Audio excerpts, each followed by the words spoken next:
সুপ্রিয় শিক্ষার্থী সবাইকে অনেক অনেক প্রীতি ও শুভেচ্ছা জানিয়ে শুরু করছি আজকের ক্লাস। আমি মাহমুদ হাসান, কোর্স কোঅর্ডিনেটর ও টিচার, রেডিয়াম সায়েন্স একাডেমি, জীববিজ্ঞান বিভাগ। প্রিয় শিক্ষার্থী, আজকে আমরা দেখব ম্যান্ডেল পরবর্তী বিজ্ঞানীদের ম্যান্ডেলের দ্বিতীয় সূত্র নিয়ে পরীক্ষণ। বিংশ শতাব্দীর শুরুতে উইলিয়াম আর্নেস্ট ক্যাসেল উনি সর্বপ্রথম ম্যান্ডেলের পরীক্ষায় ম্যান্ডেল পরবর্তী বিজ্ঞানী হিসেবে, ম্যান্ডেল তো পরীক্ষা করেছিলেন মটরশুঁটি গাছ দিয়ে, উনি পরীক্ষা করলেন গিনিপিগ দিয়ে। নামটা আবার শুনি, উইলিয়াম আর্নেস্ট ক্যাসেল। যে পরীক্ষণটি আমাদের ইন্টারমিডিয়েট সিলেবাসে আমাদের পাঠ্যপুস্তকে অন্তর্ভুক্ত করা হয়েছে। কালো ছোট ও বাদামি লম্বা লোমের গিনিপিগের ক্রস। এখানে আমরা দেখতেছি দুইটি গিনিপিগ রয়েছে, কালো ছোট লোমধারী এবং বাদামি লম্বা লোমধারী। এর মধ্যে আমরা ধরে নিই কালো ছোট লোমের গিনিপিগটি হলো বাবা গিনিপিগ এবং বাদামি লম্বা লোমের গিনিপিগটি হলো মাতৃ গিনিপিগ। চলো দেখি তাদের মধ্যে ক্রস ঘটিয়ে আমরা প্রথম সংকর পুরুষ বা F1 জনুতে কি ঘটনা পাবো এবং দ্বিতীয় সংকর পুরুষে বা F2 জনুতে কি ঘটনা পাবো। ম্যান্ডেলের দ্বিতীয় সূত্র নিয়ে ম্যান্ডেল পরবর্তী বিজ্ঞানীদের পরীক্ষণ আজকে আমরা দেখব। জিনতাত্ত্বিক পরীক্ষণ, কালো ছোট ও বাদামি লম্বা লোমের গিনিপিগের মধ্যে ক্রস। চলো আজকে আমরা সেই পরীক্ষাটি দেখি।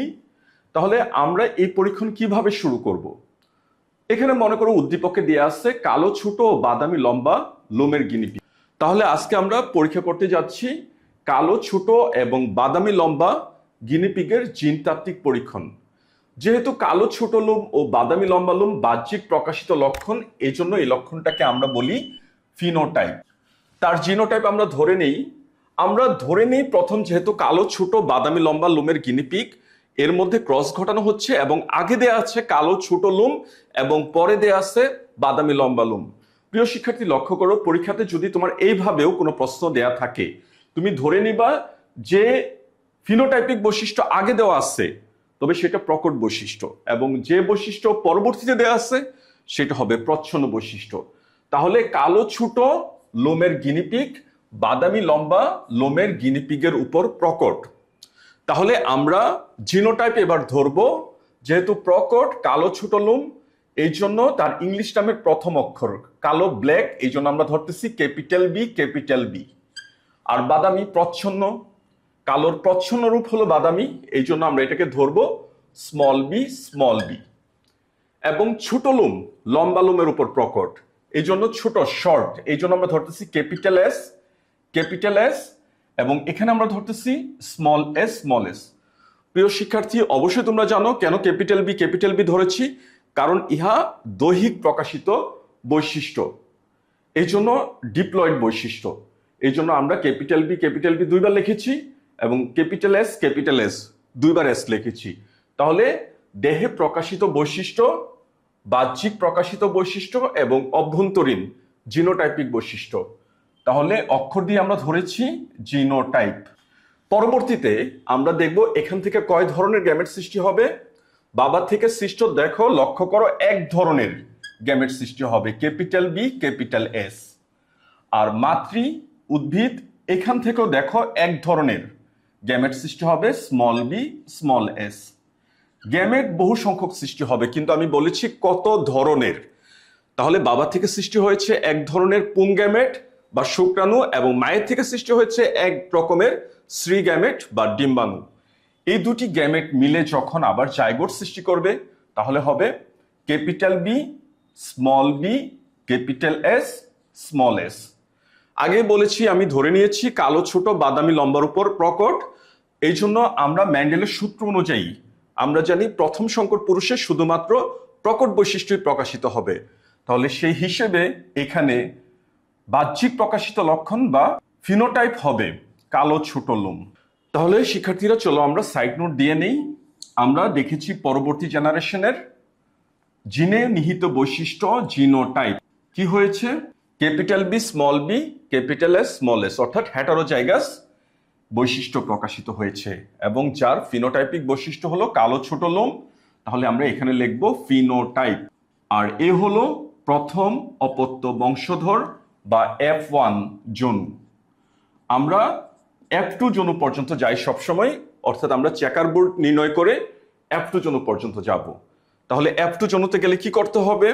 আমরা পরবর্তীতে আবার F1 জনু, F1 ক্রস F1, এদের মধ্যে যখন আবার আমরা ক্রস ঘটাবো, অর্থাৎ হেটারোজাইগাস কালো ছোট লোম, তাহলে কালো ছোট দুই পাশেই কালো ছোট লোম ধরে নেই এই গিনিপিগটি হলো পরবর্তী জেনারেশনের বাবা গিনিপিগ, আর এই গিনিপিগটি হলো মাতৃ গিনিপিগ, এবং তাদের জিনোটাইপ একই রকমের হবে, capital B small B, capital S small S, এই পাশে একই রকমের। তাহলে F1 জনুর এটা হলো তার ফিনোটাইপ, জিনোটাইপ। প্রথম অপত্য বংশধরে বহু সংখ্যক গিনিপিগ আমরা পেয়েছিলাম, তার মধ্যে একটি কালো ছোট লোম, আরেকটি এই পাশে কালো ছোট লোম, একটা বাবা গিনিপিগ একটি মাতৃ গিনিপিগের মধ্যে যখন আবার আমরা ক্রস ঘটাচ্ছি, এক্ষেত্রে দেখো F1 জন্তুতে কয় ধরনের গ্যামেট সৃষ্টি হবে লক্ষ্য করো। এখানে কয় ধরনের গ্যামেট পাওয়া যাবে? প্রিয় শিক্ষার্থী বলো তো কয় ধরনের গ্যামেট পাওয়া যাবে? এখানে 4 ধরনের গ্যামেট পাওয়া যাবে। কি কি? Capital B, capital S, capital B small S, small B capital S, small B small S. প্রিয় শিক্ষার্থী এটা অবশ্যই মনে রাখবে, এখানে ভিন্ন ভিন্ন রকমের 4 রকমের এলিল থাকার জন্য এখানে 4 ধরনের গ্যামেট সৃষ্টি হবে। আর এই পাশে মাতৃ উদ্ভিদ থেকেও আমরা দেখব সেম একই রকমের 4 ধরনের গ্যামেট সৃষ্টি হবে। তাহলে আমরা দেখতেছি 4 ধরনের পুং গ্যামেট, আর এই পাশে তৈরি হলো পরবর্তী জেনারেশনের 4 ধরনের স্ত্রী গ্যামেট। 4 ধরনের পুং গ্যামেট 4 ধরনের স্ত্রী গ্যামেটের সাথে 4 4 16 রকম ভাবে মিলতে পারবে। তাহলে আমরা যখন চেকার বোর্ড বানাবো, আমরা এই পাশে এবার চেকার বোর্ড বানাবো। চেকার বোর্ডের ঘর কয়টি হবে? তোমাদের বলেছিলাম আগে ম্যান্ডেলের সূত্রের মধ্যে বলেছিলাম 4 4 16 রকম ভাবে মিলতে পারবে, ফলে চেকার বোর্ডে ঘর হবে 25টি। তাহলে আমরা এখানে চেকার বোর্ড তৈরি করব, যে চেকার বোর্ডে ঘর হবে কয়টি? 25টি। তাহলে চলো আগে আমরা চেকার বোর্ডের ঘরটি নির্মাণ করি। তাহলে সুপ্রিয় শিক্ষার্থী আমরা কিন্তু চেকার বোর্ডটা তৈরি করে নিলাম, এবং একটা আড়াআড়ি টান দিয়ে এক পাশে বাবা চিহ্ন এক পাশে মা চিহ্ন এঁকে নিলাম। এবার বাবা থেকে সৃষ্ট 4 ধরনের পুং গ্যামেট বা শুক্রাণু এবং মাতৃ প্রাণী থেকে সৃষ্ট 4 ধরনের ডিম্বাণু বা স্ত্রী গ্যামেট, 2 গ্যামেট আমরা চেকার বোর্ডের রো আর সারিতে বসিয়ে নিব। তাহলে বাবা থেকে সৃষ্ট 4 ধরনের পুং gamete, capital B, capital S, capital B small S, small B capital S, এবং সর্বশেষে স্মল বি স্মল এস। আর মায়ের থেকে সৃষ্ট 4 ধরনের ডিম্বাণু, capital B, capital S, capital B small S, small B capital S, এবং সর্বশেষে স্মল বি স্মল এস। এবার আমরা চেকার বোর্ডে এই গ্যামেট থেকে সৃষ্ট জিনোটাইপ বের করে নিব। বের করার নিয়ম তোমরা অবশ্যই জানো, কিভাবে বের করতে হয়। সবার উপরে দেখব, সবার বামে দেখব, ক্যাপিটালটা আগে লিখব, বি বি আগে লিখব, এস এস পরে লিখব, এটাই হলো নিয়ম। তাহলে প্রথম ঘরে সবার উপরে সবার বামে 2 পাশে দেখো capital B, capital B, capital B, capital S, capital S. পরের ঘরে সবার উপরে সবার বামে 2 পাশে দেখো ক্যাপিটাল বি, ক্যাপিটাল বি, আর এস হলো ক্যাপিটাল এস আর স্মল এস।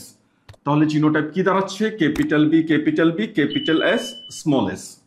তারপরের ঘরে capital B, small B, capital S, capital S. এই ঘরে সবার উপরে সবার বামে capital B, small B, capital S, small S. প্রিয় শিক্ষার্থী তোমাদের দেখিয়েছিলাম এই ঘরে যা হয় কোনাকুনি, এই 4টা ঘরে কিন্তু একই রকমের জিনোটাইপ পাওয়া যায়। তাহলে কি হবে? Capital B, small B, capital S, small S. আমাদের কোনো হিসাব করারও দরকার নাই, দেখবো অটোমেটিক ম্যান্ডেলের যত পরীক্ষা আছে, ম্যান্ডেলের ব্যতিক্রমের যত পরীক্ষা আছে, সব ক্ষেত্রে কিন্তু এই হিসাবগুলো মিলে যাবে। Capital B, small B, capital S, small S, capital B, small B, capital S, small S.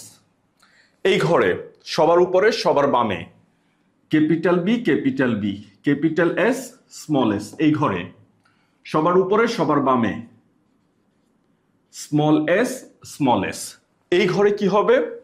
লক্ষ্য করো, capital B, small B, small S, small S.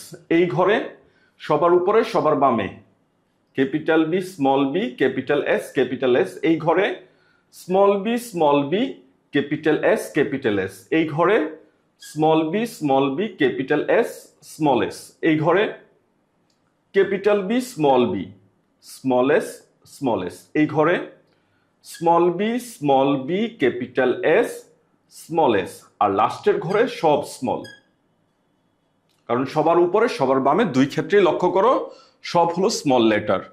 তাহলে আমরা চেকার বোর্ড তৈরি করে, অর্থাৎ চেকার বোর্ড মানে F2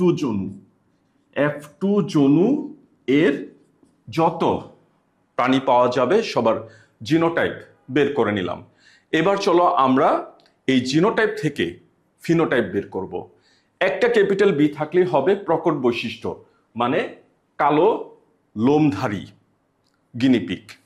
আর একটা ক্যাপিটাল এস থাকলে হবে ছোট লোম, কালো ছোট লোম, অর্থাৎ প্রকট বৈশিষ্ট্য পুরোপুরি প্রকাশ পাবে একটা ক্যাপিটাল বি একটা ক্যাপিটাল এস হলেই। তাহলে প্রথম ঘরে কালো ছোট, তারপরের ঘরে দেখো, এই ঘরেও দেখো ক্যাপিটাল বি আছে ক্যাপিটাল এস আছে, তাহলে কি হবে কালো ছোট। এই ঘরে ক্যাপিটাল বি ক্যাপিটাল এস দুটেই আছে, এখানেও হবে কালো ছোট। এই ঘরে কালো ছোট, আর এই ঘরে যা হয় কোনাকুনি বলেছিলাম সবগুলো ঘরে একই রকমের ফিনোটাইপ হবে, একই যেহেতু জিনোটাইপ। কালো ছোট, কালো ছোট, কালো ছোট লোমধারী গিনিপিগ। এই ঘরে লক্ষ্য করো ক্যাপিটাল বি আছে ক্যাপিটাল এসও আছে, একটি ক্যাপিটাল বি কমসে কম একটা ক্যাপিটাল এস থাকা লাগবে, তাহলে এক্ষেত্রেও কালো ছোট।